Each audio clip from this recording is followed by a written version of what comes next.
Number 3 ચતુષ્કોણની સમજ. ચતુષ્કોણ એટલે કે જેને 4 બાજુઓ આવેલી હોય એને કહેવાય ચતુષ્કોણ.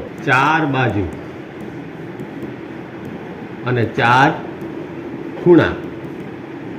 4 બાજુ હોય અને 4 ખૂણા હોય. આવી જે બંધ આકૃતિ બને એને કહેવાય ચતુષ્કોણ. આ પાઠની અંદર આપણે બધા ચતુષ્કોણો વિશે અભ્યાસ કરવાનો છે. તમે જાણો છો કે કાગળ એક સમતલની પ્રતિકૃતિ એટલે કે એના જેવું, જેમ આપણે સમતલ હોય ને એને લંબાઈ અને પહોળાઈ હોય પણ જાડાઈ અથવા તો ઊંચાઈ હોતી નથી. એ સમતલ કહેવાય. એક કાગળ હોય તે. જ્યારે તમે કાગળ પર પેન્સિલ ઉપાડ્યા વગર તેના પર રહેલા બિંદુઓને એક સાથે જોડો છો, માત્ર એક બિંદુ ના હોય તેવી આકૃતિના કોઈ પણ ભાગને રેખાંકિત કર્યા વગર, ત્યારે તે સમતલીય વક્ર બને છે. મતલબ કે તમારે કાગળની ઉપર એક જગ્યાએથી શરૂ કરવાનું છે અને કોઈ પણ જગ્યાએ તમે જઈ શકો છો. તો આ આખો આપણને શું મળે? સમતલીય વક્ર મળે છે. અહીંયા નીચે આપણને આકૃતિઓ પણ આપેલી છે, એને જોશું આપણે.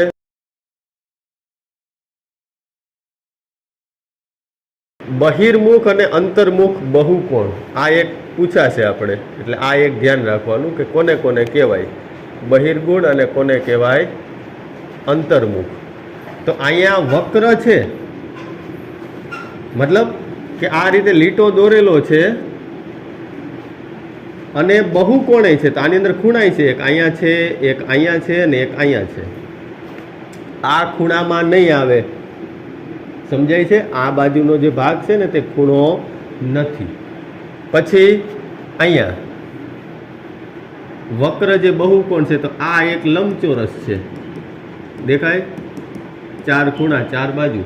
આ પણ લંબચોરસ છે, આ પણ વક્ર છે. હવે અહીંયા આપણને કીધું વક્ર જે બહુકોણ છે, તો આમાં આપણે ખૂણા દેખાય છે. આમાં 3 હતા, આમાં 4 ખૂણા, આમાંય 4 ખૂણા, પણ આમાં બહુકોણ નથી. હવે અહીંયા જુઓ 1 2 3, પછી આ ગણાશે નહીં, કારણ કે બંધ થાય તો જ આપણને ખ્યાલ આવે કે આ વક્ર છે. અહીંયા જુઓ ને અલગ જ છે, અહીંયા તો કાંઈ છે જ નહીં, ખુલ્લું છે આ બધું. હવે આગળ અહીં થોડા બહુકોણ, બહિર્મુખ બહુકોણ અને થોડા અંતર્મુખ બહુકોણ આપેલા છે. આકૃતિ 3.1 એ આપણે સમજીએ. બહિર્મુખ કોને કહેવાય? જેનું મુખ બહારની તરફ હોય તે બહિર્મુખ. જુઓ અહીંયા દેખાય છે, અહીંયા ખૂણો છે, અહીંયા છે, અહીંયા છે. આને શું કહેવાશે? ષટકોણ. જેને 6 ખૂણા હોય. આ 1 2 3 4 ચતુષ્કોણ. પછી અહીંયા 1 2 3 4 5 6 7 8 અષ્ટકોણ. આનું નામ છે અષ્ટકોણ. આનું નામ છે ષટકોણ. અહીંયા લંબચોરસ છે, સામસામેની બાજુઓ સરખી એટલે લંબચોરસ. આ બાજુ અને આ બાજુ સરખી હોય, આ બાજુ અને આ બાજુ સરખી હોય. અહીંયા છે 1 2 3 4, તો આ પણ એક ચતુષ્કોણ છે. અને આ એવો ચતુષ્કોણ છે જે સમાંતર બાજુ છે. સમાંતર. સમાંતર કઈ રીતે? આ લાઈન ક્યારે ભેગી ન થાય અને આ લાઈન પણ ક્યારે ભેગી ન થાય, તો એ સમાંતર બાજુ કહેવાય. આ બધા બહિર્મુખ બહુકોણના ઉદાહરણ છે. હવે આ બાજુ અંતર્મુખ બહુકોણ, કે જેનો અંદરનો ભાગ બહુકોણ હોય, અંતર્મુખ.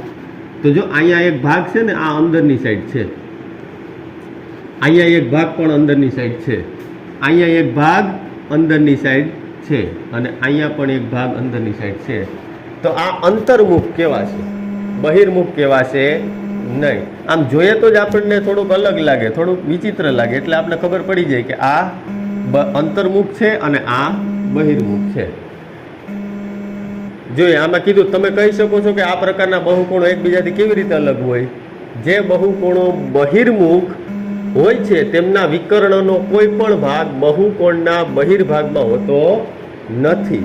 મતલબ કે આપણે અત્યાર સુધીમાં જેટલી આ આકૃતિ જોઈ એના આપણે વિકર્ણો એટલે એના ભાગ કરે. આ એક વિકર્ણ છે, અહીંયા એક વિકર્ણ છે, અહીંયા છે. એ ક્યાં હોય? આકૃતિની અંદર હોય. જુઓ અંદર છે. અહીંયા પણ બે હોય, એક આ અને એક આ. અહીંયા પણ બે હોય, એક આ અને એક આ. અહીંયા તો 1 2 3 અને 4 થાય. અહીંયા 1 ટૂંકમાં ભાગ કરી નાખે. પણ અહીંયા એવું હોતું નથી. માની લો કે અહીંયા આપણે 1 કરીએ, હાલો 1 તો થઈ જશે, પણ બીજો ક્યાં થશે? સામસામેના બિંદુ જોડવાના હોય તો મારે આ બિંદુથી આ બિંદુ જોડવું પડે, તો એ બીજો ભાગ ક્યાં નીકળે? બહાર નીકળી જાય, આકૃતિની બહાર. એટલે એને કહેવાય અંતર્મુખ. એનું મોઢું અંદર છે. હાલો અહીંયા આપણે એ બે એકબીજા સાથે જોડવાના હોય તો આપણે કઈ રીતે જોડશું? આ એક આપણે આમ જોડીએ, પણ બીજો આપણે અહીંયા જોડવો જોઈએ, તો એ પણ ક્યાં નીકળી ગયો? આકૃતિની બહાર. એટલે એ અંતર્મુખ. અહીંયા એક હાલો આ જોડાઈ ગયો, પણ આને અહીંયા જોડવું હોય તો બહાર નીકળવું પડે. કોઈ પણ જુઓ, અહીંયા આકૃતિ જુઓ, અહીંયા આ આકૃતિ જોડાઈ ગયું, અહીંયા આ જોડાઈ ગયો, પણ આને જોડવું હોય તો બહાર જવું પડે. એટલા માટે તે બહિર્ભાગમાં, જો અહીં લખેલું છે બહિર્ભાગ, એટલે કે બહારની તરફ હોય તો તે અંતર્મુખ, અંદરની તરફ હોય તો બહિર્મુખ. અને આપણે વધારે પડતા બહિર્મુખ જ ભણવાના છે આ પાઠની અંદર. અંતર્મુખ તો ખાલી સમજ માટે આપેલા છે. આ પ્રશ્ન આને લગતા જ હશે. ચાલો આગળ. હવે આવે છે નિયમિત અને અનિયમિત બહુકોણ. તો આ નિયમિત અને અનિયમિત એટલે શું એ પણ સમજીએ. બહુકોણ એટલે કે જેને 3 અથવા 3 થી વધારે ખૂણા હોય તો જ એ બહુકોણ કહેવાય. આપણે ખબર છે એક વચન ને બહુવચન. ઇંગ્લિશમાં બહુવચનમાં 2 આવે તો એ બહુવચન થઈ જાય, પણ આમાં આપણે ગણિતમાં 3 અથવા તો 3 થી વધારે ખૂણા હોવા જ જોઈએ તો એ બહુકોણમાં આવશે. અને જુઓ, 3 ખૂણા સિવાય આપણે એવી આકૃતિ દોરી નથી શકતા. નાનામાં નાની આ આકૃતિ થાય જેના 3 ખૂણા હોય, જે ત્રિકોણ છે. આવી આકૃતિ આપણે દોરી શકીએ? ના થાય. પછી આવી આકૃતિ કેવી થઈ જાય? હાલો મેં આ 2 ખૂણા દોરી દીધા છે, આ આકૃતિ જ ન કહેવાય ને. આને શું કહેવું? એનું નામ નથી. એટલા માટે એમાં કેટલા હોવા જોઈએ? 3 અથવા તો 3 થી વધારે. હવે નિયમિત વિશે પૂછ્યું છે તો કે ભાઈ એક નિયમિત બહુકોણ સમબાજુ, કે જેની બધી બાજુઓ સરખી હોય, અહીંયા છે આ, તથા સમકોણીય એટલે કે એના બધા ખૂણાઓ કેવા હોય? સરખા. એની બધી બાજુઓ સરખી હોય અને એના બધા ખૂણા સરખા હોય તો તેને નિયમિત કહેવાય. ઉદાહરણ તરીકે ચોરસ.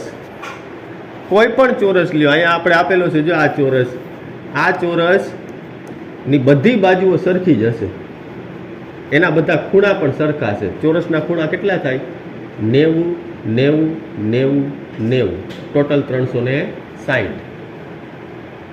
હવે અહીંયા બાજુના તથા ખૂણાના માપ સમાન હોય છે, આથી તે નિયમિત બહુકોણ છે.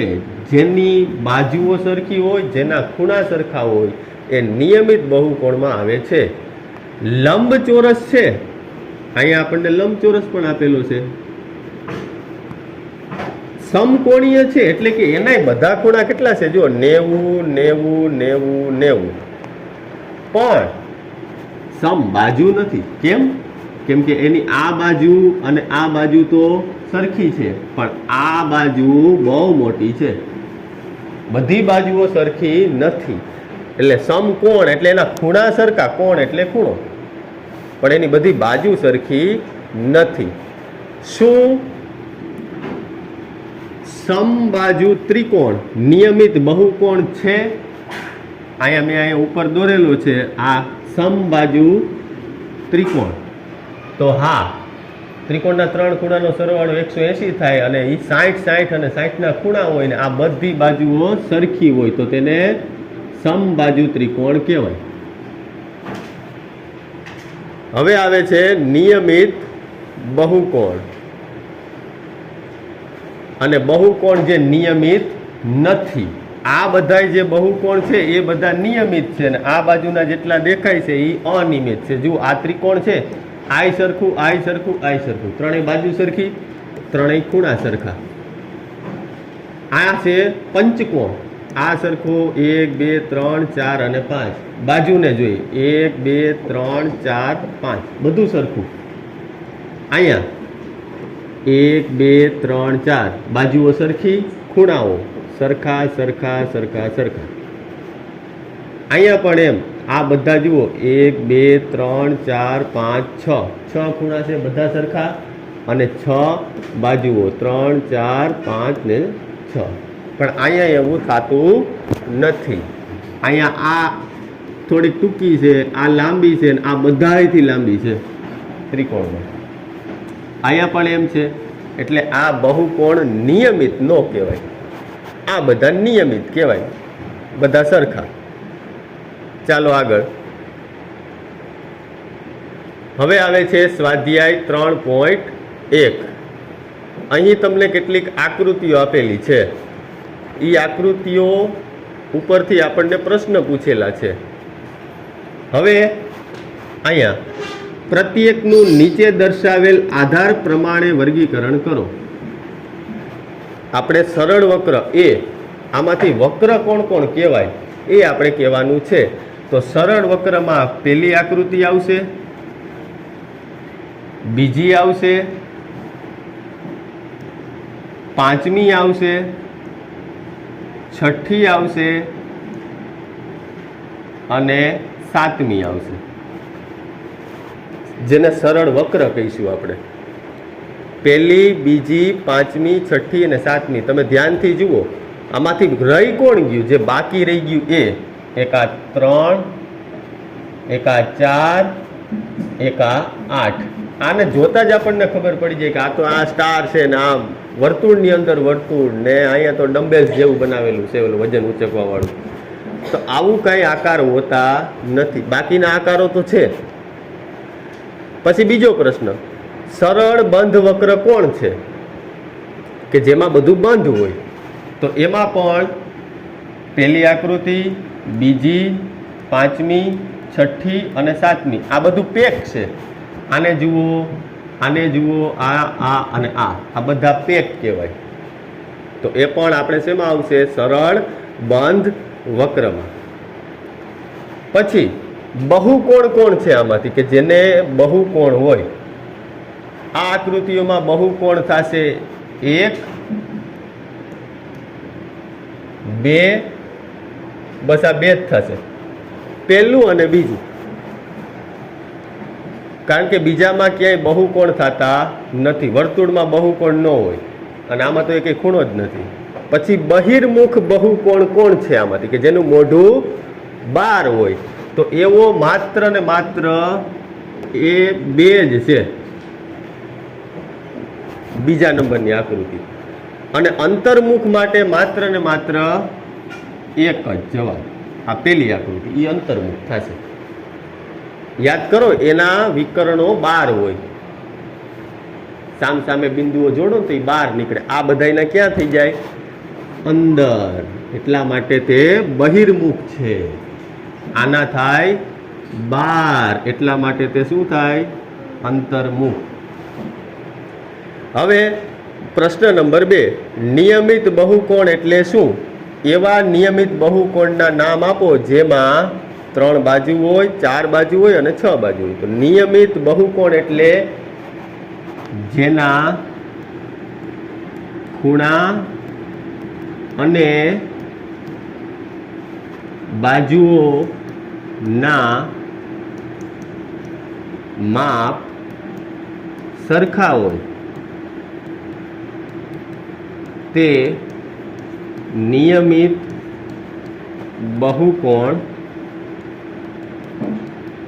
કહેવાય.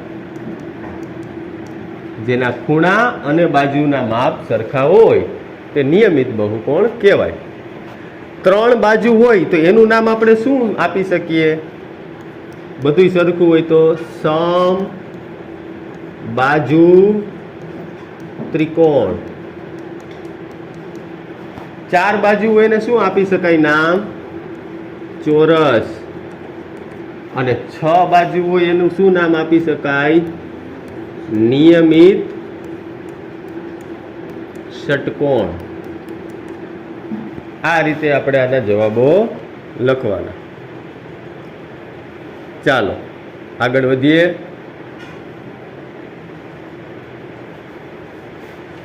હવે મુદ્દો 3.2 એક બહુકોણના બહિષ્કોણના માપનો સરવાળો કેટલો થાય એ આપણને આમાં કીધું છે. તો અહીંયા આપણને આપેલું છે કેટલાક પ્રસંગોમાં બહિષ્કોણ અંગેનું જ્ઞાન અંતઃકોણ તેમજ બાજુઓના પ્રકાર જાણવામાં મદદરૂપ થાય છે. જો આપણે બહિષ્કોણને જાણવો હોય તો એના માટે અંતઃકોણને પહેલા જાણવો પડે. હવે આટલું કરવાનું કીધું છે. ચોકના ટુકડાથી જમીન પર એક બહુકોણ બનાવો. જો આપણી પાસે ચોક હોય એના ટુકડાથી બહુકોણ બનાવવાનો છે. આકૃતિમાં એક પંચકોણ ABCDE એને નામ આપેલા છે. નામ આપણે 2 રીતે આપી શકીએ. જુઓ, નામ તો આ ABCD છે એને તો ઘણી રીતે નામ આપી શકો તમે. A થી શરૂ કરીને ABCDE, B થી શરૂ કરીને BCDE, પછી પાછળ A, C થી શરૂ કરો તો CDEAB. આને આટલી રીતે નામ આપી શકાય. કોઈ પણ રીતે નામ આપો ચાલે. હવે અહીંયા આપણે બધા જ ખૂણાના માપનો સરવાળો જાણવા માંગીએ છીએ. અર્થાત માપ ખૂણો 1 ક્યાં છે? માપ ખૂણો 1 અહીંયા છે. માપ ખૂણો 2 ક્યાં છે? માપ ખૂણો 2 અહીંયા છે. માપ ખૂણો 3 ક્યાં છે?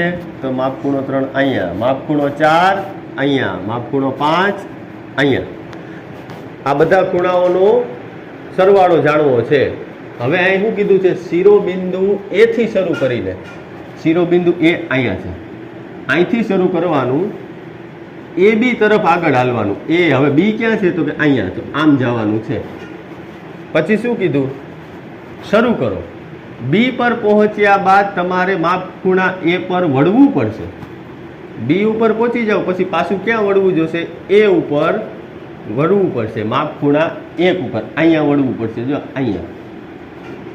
તો હવે શું થશે? જેનાથી તમે BC તરફ આગળ જાઓ એટલે હવે તમે અહીંથી અહીંયા હાલવા માંડ્યા છો. C પર પહોંચ્યા બાદ CD તરફ આગળ વધવાનું, પછી અહીંયા, પછી માપ ખૂણા 2 પરથી વળવું પડશે. તો 2 થી અહીંયા વળી ગયા. આ જ રીતે AB પર પરત ન ફરો. આ એક યાદ રાખવાનું, જ્યાં સુધી AB પાછળ ન આવે ત્યાં સુધી આપણે વળતું જ રહેવાનું, આગળ વધતું રહેવાનું. હવે આ રીતે તમે એક ચક્કર પૂરું કરશો. આમ માપખૂણો 1 2 3 4 5 બધાનો સરવાળો 360 થાય. આ હંમેશા યાદ રાખવાનું. જેને 4 ખૂણા હોય એ બધાનો સરવાળો હંમેશા 360 થાય જ. અને અહીંયા આપણે શું કર્યું છે? 12 આયલા છીએ. 12 આ અંદર નથી આવેલા, અંદરના ખૂણાનું માપે નથી લીધું. ખૂણો 1 બહાર છે, અહીંયા ખૂણો 2 બહાર છે, 3 બહાર છે, 4 બહાર છે, 5 બહાર છે. પણ એ બધાના માપનો સરવાળો કેટલો થાય? બહિષ્કોણના માપનો સરવાળો 360. આ એક વાક્ય યાદ રાખવાનું. બહિષ્કોણના બધા ખૂણાનો સરવાળો 360 અંશ થાય. આને ડિગ્રી કહેવાય, 360 ડિગ્રી. કારણ કે એક ચક્કર જ પૂરું કર્યું ને. અહીંથી ઉપડ્યા હતા, એ ઘૂમરો મારીને પાછા ન્યા જ આવ્યા. એટલે વર્તુળ હોય તો વર્તુળ એટલે 360 યાદ રાખવાનું. ચાલો આગળ. હવે આપણને ઉદાહરણ આપેલું છે. આકૃતિ 3.3 માં x નું માપ શોધવાનું કીધું. તો શોધી લેશું આપણે. અહીંયા આપણને કીધું છે x આ જે 12 છે ને આનું માપ શોધવાનું છે અહીંયા જે છે તેનું કઈ રીતે શોધીશું x વત્તા 90 અહીંયા છે 90 વત્તા 50 અહીંયા છે 50 વત્તા 110 અહીંયા છે 110 હા બરાબર 360 પણ અહીંયા પૂછ્યું કેમ હમણાં આપણે આગળ નિયમ જોયો કે ચતુષ્કોણ હોય અથવા તો બહુકોણ હોય એના બધા બહિષ્કોણનો સરવાળો 360 થાય બહિષ્કોણ એટલે બહારની તરફ આવેલો ખૂણો અંદર નહીં બહારની તરફ આવેલા ખૂણા તો અહીં 360 લખીને કે કાંઈ વાંધો નહીં હવે 90 વત્તા 50 વત્તા 110 એ થાય 250 360 માંથી 250 ગયા એટલે છેલ્લે જવાબ મળે 110 હવે જો અહીંયા આપણે x બરાબર 110 લખીએ ને તો આ બધાનો સરવાળો કેટલો થશે 360 જ થશે 110 ને 110 220 વત્તા 90 વત્તા 50 0 અહીંયા થઈ જશે 16 અને અહીંયા 360 આ રીતે આપણે દાખલા ગણવાના હોય પછી અહીંયા ષટકોણ આપેલો છે અહીંયા ઉદાહરણ 2 આપેલું છે ઉદાહરણ 2 માં એક નિયમિત બહુકોણના પ્રત્યેક બહિષ્કોણનું માપ 45 હોય તો તેની બાજુઓની સંખ્યા શોધવાની કીધી પહેલા તો નિયમિત છે બહુકોણેય છે અને પ્રત્યેક બહિષ્કોણ જે બહારની સાઈડના ખૂણા છે એનું માપે આપેલું છે 45 તો આની બાજુઓની સંખ્યા શોધવાની છે તો ત્યારે આપણે એક સૂત્ર યાદ રાખવાનું છે બહિષ્કોણની બાજુઓ બરાબર 360 ભાગ્યા પ્રત્યેક ખૂણો નિયમિત હોય તો જ લાગુ પડે કારણ કે પ્રત્યેક ખૂણો એટલે બધા ખૂણાઓ સરખા હોય તો જ નકર ન થાય હવે અહીંયા આપણને શું આપેલું છે આપણે શોધવાનું છે બાજુઓ શોધવાની છે તો બહિષ્કોણની સંખ્યા અહીંયા બહિષ્કોણની બાજુઓ લખીએ અહીંયા સંખ્યા લખીએ તો ચાલે તો 360 ભાગ્યા ખૂણો કેટલો છે 45 નો તો અહીંયા જે આપણે ભાગાકાર કરીશું તો આપણને 8 બાજુ મળે એને મતલબ કે આ નિયમિત બહુકોણમાં 8 બાજુ આવેલી છે ચાલો હવે આગળ સ્વાધ્યાય 3.2 નીચેની આકૃતિઓમાં x શોધો અને a અને b બે દાખલાઓ આપેલા છે એમાં આપણે x શોધવાનું છે તો આપણને આપણા સૂત્ર પ્રમાણે યાદ હોવું જોઈએ કે આ ત્રિકોણ છે ને આ બહારના ખૂણાઓ આપેલા છે બહારના ખૂણાઓનો સરવાળો કેટલો થવો જોઈએ 360 તો આપણે અહીંયા એમ લખી શકીએ કે x વત્તા 125 અંશ વત્તા 125 અંશ બરાબર 360 3 હોય તો 3 4 હોય તો 4 અહીંયા 3 જ છે તો હવે અહીંયા x 125 ને 125 250 બરાબર 360 તો x બરાબર 360 ઓછા 250 36 માંથી એટલે કે 25 બાદ કરો તો 11 વધે પાછળ એક મીંડું લગાડી દેવાનું પોઈન્ટ મૂકતા ભૂલતું નહીં ઉપર એને અંશ કહેવાય તો x નું માપ આપણને કેટલું મળે 110 ડિગ્રી b માં કાંઈ વાંધો નહીં એમાં આપણે જોઈએ હવે અહીંયા x વત્તા સાહેબ આમ આપણે જઈએ તો અહીંયા આ શું આપેલું છે માપ તો આપેલું નથી એટલા માટે હંમેશા યાદ રાખજો કે જ્યાં તમને આવું ચોરસ દેખાય તે હંમેશા ખૂણો હશે 90 લખેલો નથી પણ આકૃતિમાં દેખાડ્યું છે તો આ ખૂણો કેટલો થાય 90 નો તો અહીંયા વત્તા કેટલા થઈ ગયા 90 વત્તા કેટલા છે અહીંયા 60 વત્તા કેટલા છે અહીંયા પાછું આવ્યું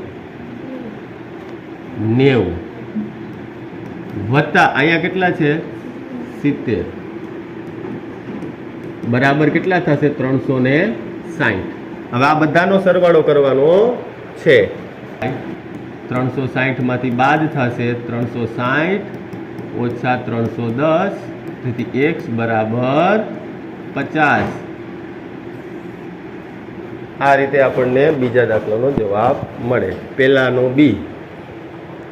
પછી નીચે આપેલો પ્રશ્ન છે કે નીચે પ્રમાણેની બાજુઓ ધરાવતા નિયમિત બહુકોણમાં બહિષ્કોણનું માપ શોધવાનું છે. તો આપણે સૂત્ર આપણી પાસે તૈયાર જ છે, જેમાં આપણને ખબર છે કે જો આમાં આપણે બહિષ્કોણના માપ શોધવાનું છે. માપ, બહિષ્કોણનું માપ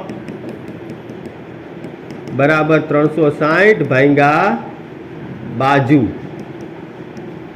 તમે બાજુને કરતા બનાવી શકો તો માપ ક્યાં વયું જશે? નીચે વયું જશે, ખૂણો નીચે વયો જશે. બાજુને શોધવાની હોય તો બાજુ ઉપર આવતી રહે, અને બહિષ્કોણનું માપ, ખૂણાનું માપ શોધવાનું તો ખૂણો અહીંયા જ રહે. 360 એની જગ્યાએથી હલશે નહીં. હવે અહીંયા શું થશે? 360 ભાગ્યા કેટલા કરવા પડશે? પહેલા પ્રશ્ન માટે 9. તો 9 ચોક 36 મીંડું. તો આ બધા ખૂણાના માપ કેટલા થશે? 40 40 40. આનો જવાબ. હવે આ 15 છે, તો 15 માટે આપણે અહીંયા કરીએ 360 ભાગ્યા 15. ભાગાકારનો દાખલો છે, અહીંયા આપણે કરી નાખીએ 36 360. 15 એકુ 15, 15 દુ 30, અહીંયા 6 વધ્યા, 15 ચોક 60. છેલ્લે જવાબ મળે આપણને 24 ડિગ્રી, 24 અંશ. આ રીતે. ચાલો હવે આગળ ત્રીજો પ્રશ્ન. એક નિયમિત બહુકોણને કેટલી બાજુઓ હોય તો તેના દરેક બહિષ્કોણનું માપ 24 થાય. આમાં પણ બસ એવા જ ભાગાકાર કરવાના છે જેવા આપણે હમણાં કર્યા હતા. આપણને ખબર જ છે સીધું શું કરવાનું છે? 360 ભાગ્યા બાજુ આપી હોય કે ખૂણો આપ્યો હોય એને ભાગાકાર જ કરી નાખવાનો. 360 ભાગ્યા 24. તો આ ભાગાકારનો દાખલો છે 360 ભાગ્યા 24. 24 એકુ 24, અહીંયા 2, અહીંયા 1. હવે અહીંયા ફરીથી ભાગ પાડવાના. 24 એકા 24, 24 દાણ 240 થઈ જાય છે, એટલે એની પાછળ રહેવાનું છે. અને આમ ન થતું હોય તો જો હાવ હેલી રીત, 360/24 છે ને, તો આપણે એના અડધા અડધા કરી નાખીએ. 360 અડધા 180, 180 24 અડધા 12, આના અડધા 90, 12 અડધા 6, આના અડધા 45, 6 અડધા 3. તો હવે સીધું આપણને મળી ગયું કે 15 આવે. 15 અંશનો ખૂણો થાય. બે રીતે દાખલો થાય, ભાગાકારની રીતે થાય ને અડધા અડધા કરતા જાવ તો થઈ જાય. હવે આગળ ત્રીજાનો જવાબ આવે 15. 15 બાજુ હોય. પછી ચોથો પ્રશ્ન. એક નિયમિત બહુકોણને કેટલી બાજુઓ હોય તો તેના દરેક અંતઃકોણનું માપ 165 થાય. હવે આમાં બાજુઓ શોધવાની છે, તો એના માટે પણ આપણે સૂત્ર જ છે, બાજુ બરાબર 360 છેદમાં કોણ. કોણ એટલે ખૂણો. તો અહીંયા આપણે શું કરવું પડશે? 360 ભાગ્યા 165. તો આ રીતે જ્યારે આપણે ભાગાકાર કરશું ત્યારે આપણને જવાબ મળી જશે. અને કેટલો આવશે? 16 છે, તો 16 દુ 32 ને 33 ને એ રીતે તમે કરશો એટલે આગળ તમને જવાબ મળી જશે. ચાલો પછી છે પાંચમો પ્રશ્ન. એવો નિયમિત બહુકોણ શક્ય છે કે જેમાં દરેક બહિષ્કોણનું માપ 22 હોય? મતલબ કે એવો બહુકોણ શક્ય છે કે જેમાં દરેક બહિષ્કોણનું માપ 22 હોય, આવું આપણને પૂછ્યું છે. તો એના માટે આપણે શું કરવું પડે? તો કે ભાઈ 360 ને 22 વડે ભાગાકાર કરવો પડે. જો જવાબ મળે પોઈન્ટ વગરનો તો તે બહિષ્કોણ હશે અને તો તે બહુકોણ થશે. તો 360 ભાગ્યા આપણે શું કરવું પડે? 22. 22 એકા 22, અહીંયા 4, અહીંયા 1, અહીંયા 0. હવે અહીંયા આપણે ગુણાકાર કરવાનો હોય. 22 પંચા 110, 22 છગ કરીએ, 6 દુ 12 નો બગડો, વિદા પડીએ, 6 દુ 12 ને 1 13. મતલબ કે હવે આમાં ભાગાકારમાં પોઈન્ટ આવે છે તો આવો બહુકોણ શક્ય હોય નથી, શક્ય નથી. કારણ કે ભાગાકારમાં પોઈન્ટ આવે તો એ ચાલે નહીં. અડધી બાજુ ન હોય, આખી જ હોય. હવે આગળ, શું આ માપ નિયમિત બહુકોણના અંતઃકોણનું હોઈ શકે? કેમ? તો નિયમિત બહુકોણના અંતઃકોણનું માપ હોઈ શકે તો એ